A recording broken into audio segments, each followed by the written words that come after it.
আপনি কি কখনো এমন একটা রাত পার করেছেন যেখানে মাথায় একটাই চিন্তা ঘুরছে, চাকরি হবে তো, টাকা হবে তো, ভবিষ্যতে কি হবে? কেউ যখন জানলো আপনার এই ধরনের চিন্তা হয়, আপনাকে বলল তাওয়াক্কুল কর, আল্লাহর উপর ছেড়ে দাও। আপনি মাথা নাড়লেন, কিন্তু ভেতরে ভেতরে একটা প্রশ্ন রয়ে গেল, কিভাবে ছেড়ে দেব? মাথা তো থামছে না। এই প্রশ্নটা দুর্বলতার চিহ্ন না, এটা বোঝা যায় আপনি অনেস্ট। কারণ তাওয়াক্কুল মানে চিন্তা বন্ধ করা না, রিজিক মানে হাত গুটিয়ে বসে থাকা না। এই দুটো কনসেপ্টকে সাধারণভাবে আমরা যেভাবে বুঝে আসছি, নিউরোসায়েন্স বলছে সেটা অসম্পূর্ণ। এবং আজকে যখন পুরো ছবিটা দেখবেন, তখন এই দুটো জিনিস শুধু বিশ্বাসের বিষয় থাকবে না, এগুলো হবে আপনার মানসিক শান্তির সবচেয়ে বড় হাতিয়ার। প্রথমে আমরা তাওয়াক্কুলের কনসেপ্টটা একটু রিভিজিট করব। অনেকে মনে করেন তাওয়াক্কুল মানে চেষ্টা না করা, প্যাসিভ থাকা, শুধু অপেক্ষা করা। কিন্তু হাদিস থেকে আমরা একটা ঘটনা জানতে পারি। ঘটনাটা এরকম যে একজন সাহাবী উট না বেঁধে মসজিদে ঢুকলেন। তিনি বলছিলেন আল্লাহর উপর তাওয়াক্কুল করছি। রাসূলুল্লাহ সাল্লাল্লাহু আলাইহি ওয়াসাল্লাম বললেন, উট বাঁধো, তারপর আল্লাহর উপর তাওয়াক্কুল করো। এই একটা হাদিসে পুরো কনসেপ্টটা পরিষ্কার। তাওয়াক্কুল মানে নিজের সর্বোচ্চ চেষ্টা করা, তারপর ফলাফল আল্লাহর উপর ছেড়ে দেওয়া। এখানে কিন্তু দুটো অংশ। আমরা অনেকেই পরের অংশটা শুধু নেই, আল্লাহর উপর ছেড়ে দেওয়া। প্রথম অংশটা চেষ্টা করা, সেটা ভুলে যান। এবং দ্বিতীয় অংশ করলে মানসিক শান্তি আসে না, কারণ আপনার ব্রেন জানে আপনি কাজটা করেননি। এখন দেখি ব্রেন কেন ছেড়ে দিতে পারে না। এটা আজকে সবচেয়ে গুরুত্বপূর্ণ অংশ। 1975 সালে হার্ভার্ডের সাইকোলজিস্ট অ্যালেন ল্যাঙ্গার একটা এক্সপেরিমেন্ট করেছিলেন।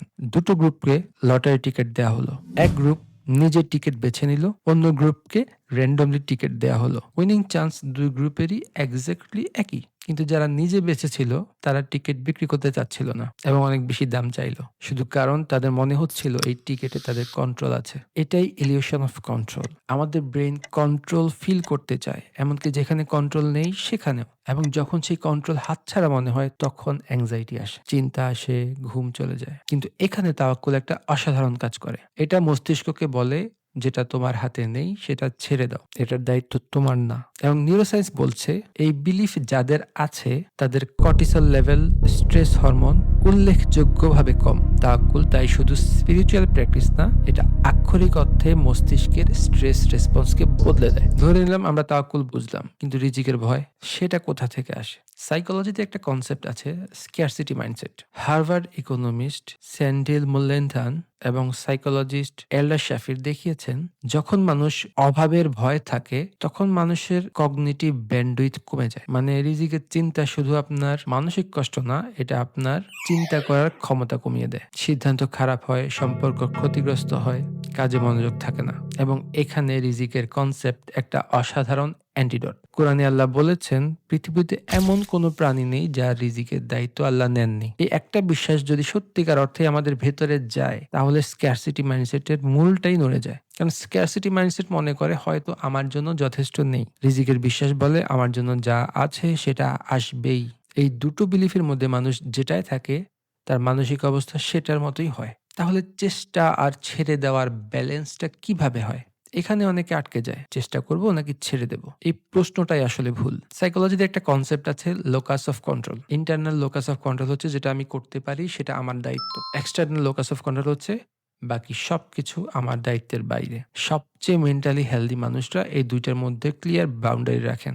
তাওয়াক্কুল এক্স্যাক্টলি এই কাজটাই করে। চেষ্টা ইন্টারনাল আমার, ফলাফল এক্সটার্নাল আল্লাহর। এই বাউন্ডারি পরিষ্কার থাকলে চেষ্টায় কোনো কমতি নেই, ফলাফলে কোনো অ্যাংজাইটি নেই। এটা আমরা জীবনে কিভাবে অ্যাপ্লাই করতে পারি? ৩টে প্র্যাকটিক্যাল কথা বলবো। নাম্বার 1, চিন্তাকে ২ ভাগ করুন। যখনই কোনো চিন্তা আসবে নিজেকে জিজ্ঞেস করুন, এই বিষয়ে কি আমি কিছু করতে পারি? যদি পারেন করুন, এটা আপনার উট বাঁধা। যদি না পারেন, এটা আপনার তাওয়াক্কুলের জায়গা। ২, রিজিকের হিসাব রাখুন। প্রতিদিন রাতে একটা কাজ, আজকে যেটা পেলেন সেটা লিখে রাখুন। শুধু টাকা না, একটু ভালো স্বাস্থ্য, স্বস্তি, একটু ভালো কথা। এটা গ্র্যাটিটিউড জার্নালের মধ্যে একটা নতুন ইনক্লুশন। রিজিকের সাক্ষী হওয়া, ব্রেনকে দেখানো রিজিক আসছে, প্রতিদিন আসছে। ৩, আমি চেষ্টা করছি, এটাকে যথেষ্ট মনে করুন। ফলাফল না হলে নিজেকে ব্যর্থ ভাববেন না, চেষ্টাটা আপনার, ফলাফল আল্লাহর টাইমলাইনে।